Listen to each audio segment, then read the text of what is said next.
That science is going to be key, because if we ignore that science and sort of put our head in the sand and think it's all about vegetation management, we're not going to succeed together protecting Californians. Okay, it'll start getting cooler. You just watch. I wish science agreed with you. Hey, well, I don't think science knows, actually. That was a clip from a number of years ago, I think it was 2020, where Donald Trump was talking to a panel discussing the wildfires that were having at that point that were devastating communities within California. Sound familiar?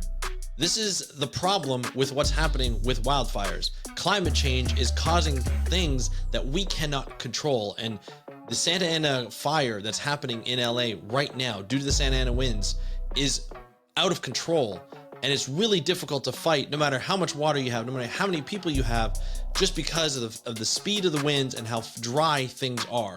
We're going to talk today on today's episode of the How to Protect the Ocean podcast about why the fires happened, the blame and the myths that are going on, the fact that people are in a very vulnerable position, and what we can do about it. On this episode of the How to Protect the Ocean podcast, let's start the show. Hey everybody, welcome back to a somber episode of the How to Protect the Ocean podcast. I am your host, Andrew Lewin, and this is the podcast where you find out what's happening with the ocean, how you can speak up for the ocean, and what you can do to live for a better ocean by taking action. And this is an episode that I don't ever want to cover. This is something that is devastating to a number of people in LA County, and it's a really difficult pill to swallow for all of us. It's a perfect example, unfortunately, of the devastation that climate change can cause, and we are in the thick of it. This is a problem where there's really not much we can do until these winds of the Santa Ana winds really stops, and it's scary. It is scary. Now, I would love to say that this is a once-in-a-lifetime thing, but this has been predicted for quite some time, and we're going to talk about it on today's episode because I think it's something that we do need to talk about it. I've done a little bit of research, and I want to talk about a few things of, why this happened, the blame and the myths that are going around the fire, as well as, people are in a very vulnerable position. They're getting hurt. They've lost their homes. They've lost their childhood memories. They've lost a lot. People have lost their lives. It is a difficult thing. This is not just a case where celebrities are losing their homes and they can buy new homes. That could be true. There's a lot of people who are suffering right now. And a lot of the fire people that are out there doing their best to put this fire out and putting themselves in danger, again, in a vulnerable position to fires where they're just trying to contain, they know they can't put out right away until these winds die down. So we're going to talk about what the heck happened. It goes back a couple years. In 2023, there was a lot of precipitation in California. They had record snowfalls up in the mountains. They had a lot of water. In fact, in the spring, they had a lot of landslides. And they had a lot of disasters regarding water. There was a lot of floods. LA got flooded. But in that time, there was so much water that all this vegetation grew. And it was quite lush for quite some time, for about a year. In comes 2024. Super dry in LA. Very, very dry in California. Drought conditions. All that vegetation just dried up. That just becomes an accelerant for any type of fire that could happen.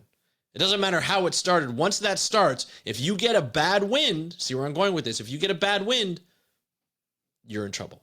And that is what really happened this year, a few weeks ago. The Santa Ana winds, which happen every once in a while, were massive this year. They were 90-mile-an-hour winds, and they still haven't settled down.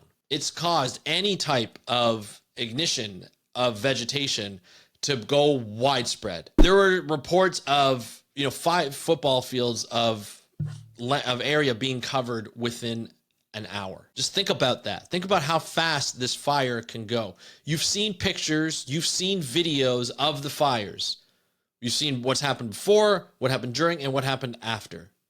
People had to leave just in the nick of time because they could not predict how fast this fire was going to spread. There are a number of different fires, and you just never know. Once the winds change, you never know where it's going to go. Scientists refer to this action of being super wet conditions to super dry conditions as a hydroclimate whiplash, where essentially it happens where it gets extremely wet for one year, extremely dry, and then they're intensified by global climate change. So the wetness is intensified by global climate change, and the dryness is intensified by global climate change. It's climate change, folks. It's what people have been saying all along. And this is the problem that we have. These abrupt climate variations contribute to the increased vegetation growth during wet periods and followed by the drying of that vegetation during droughts, creating an abundant fuel for wildfires. This pattern has been observed in California, exacerbating the frequency and intensity of wildfires. This has been happening for a long time, but it's getting worse and worse. And once you get those bad winds, those Santana winds, you get what we have right now, an absolute disaster. $250 billion worth of damage. 250 billion with a B. It's the cost of climate change. Unfortunately, it's putting people at risk. It doesn't matter where you are if you're a 1% or a 99%, it doesn't matter. It's coming for us. And if you're put in vulnerable positions, if you live in an area that is vulnerable to wildfires or drought or flooding, eventually it's going to catch up. And if we continue to ignore climate change, these are the things that are going to happen. We saw it out in Hawaii, in Maui, and now we're seeing it here in California. And it's devastating. It's absolutely devastating. I feel so bad for the people who had to go through that. I have friends who have lost their childhood homes, and their childhood friends have lost their homes. Parents just barely getting out. 11 dead so far. It's absolutely devastating. And we continue to have people like the next president that's coming in a couple of weeks to talk that, hey, it's going to get cooler in a couple of years. This is what he said in 2020. It's going to get cooler in a couple of years. You just watch. We've had record heat every single year, including last year in 2024. And there are arguments all the time. I always see it. It's, you know, it's wet. So why is it everything's not warming? It's wet outside. We're getting rain. We're getting all this stuff. It's not snowing, or it snowed too much. How is this global warming?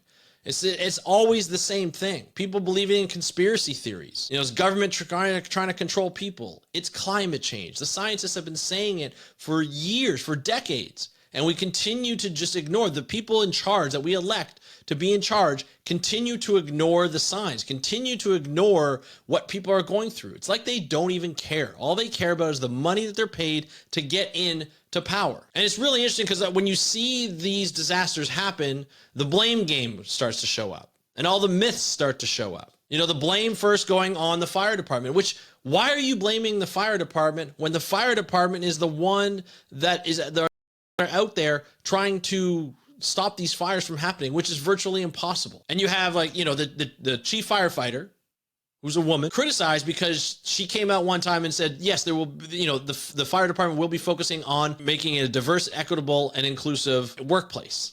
That's all she said one time. And now it's like, oh, well, it's because she's not hiring white men that this is the problem that we're in. They can't put out the fire. That's not the case. That was debunked. And that's not the case. It does not matter how many firefighters we have. It does not matter how much water is available. The fact that these winds are picking up the fire in such dry conditions due to climate change, we're in trouble. That's why these fires are happening. And it is insane. People are even saying there's not enough water in, you know, the hydrants are like drying up. The chief came out and said, hey, you know, we have this right amount of water. It's just there's not enough. They have 1 million gallon tanks of water waiting to be used in the hydrants. It's just not enough. It's very difficult to predict this extent of fire, the intensity, the speed at which this fire is going.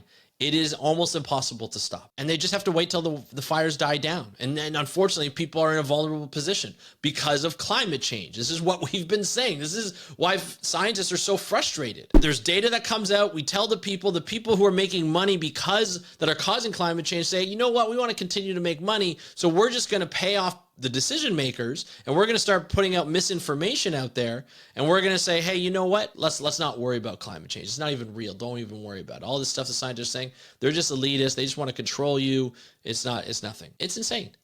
It's insane to even think that we're at a position like this. I find it funny that the next president is blaming the governor for saying, hey, there's not enough water because you diverted some water for smelt, which is a conservation project way north of where the fires are. And then there's also a situation where, well, they got rid of a dam and they could use the water from the dam for an indigenous reconciliation project. And that's the reason. That's not the reason. It's the decades of federal government ignoring climate change and not doing anything about it. And to be honest, Anybody who has been in power, whether it be Democrats or Republicans, who have been the president over the last like 3-4 decades, are responsible because they did not move at all, or they did not move fast enough to help climate change, or they reversed all the actions that were done in climate change, aka Donald Trump getting out of the Paris Accord. We continue to fall within these traps. It's continuous. We try and blame all of these people, blame the mayor for cutting the budget of the fire department, which they never really did. It was debunked. And here we are. We have people who are living in areas that are vulnerable to fire. They are spending millions on their homes, and they are losing out because the insurance companies are getting out of Dodge. They're getting out of California because it's so difficult. Their insurance claims canceled, or their insurance canceled, or they're not renewed because they live in a fire hazard. If you want to know about climate change and where the most vulnerable spots are, you watch where insurance companies will not cover certain disasters. They're starting to get out of Florida because of hurricanes, and the Southeast because of hurricanes, and they're getting out of California and other places because of fire. Because they don't have the reserves, they don't have the money to cover the amount of money that's required to cover all these disasters. They're not built for that. So they get out of there. They know way ahead of time. And whether they may not renew your insurance for that coverage, or they don't offer it to you at all anymore on new houses or new builds. They know exactly what's happening. And they just get out. And then we're stuck with the bill. The people are stuck with the bill. And look, I get it. You know, we see celebrities on TV because it's in LA, it's in Hollywood.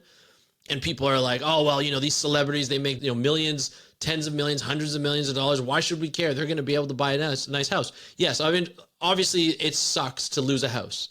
You lose pictures. I can't even imagine. It is devastating. But yes, many of them, of the celebrities, could probably either have homes somewhere else, or they can afford to pay for another home. They lose all their memories. They lose all of, any kind of memorabilia that they have, any type of ancestry things that they have, which is awful for anybody. It doesn't matter how rich you are, how poor you are. It's awful. But yes, they could probably move and buy another house.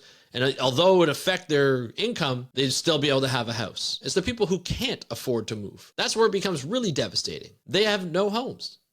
They can't afford. They have to move out of the state because it's really expensive to live. And they have no place to go. Nobody's going to buy their house. Why would you buy in a place that is so vulnerable to wildfires that took out entire neighborhoods? Not just one, entire neighborhoods. Not to mention all the air quality hazards that are out there for people for years to come. It is brutal the way people continue to get treated.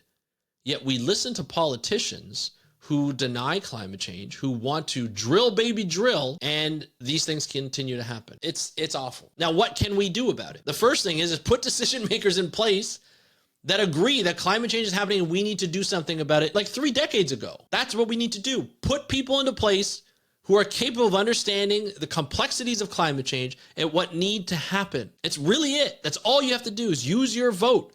Climate change, back when Obama was president, the Navy said that climate change was the biggest threat to the United States, to the world, to the planet. Yet all of a sudden we've forgotten that.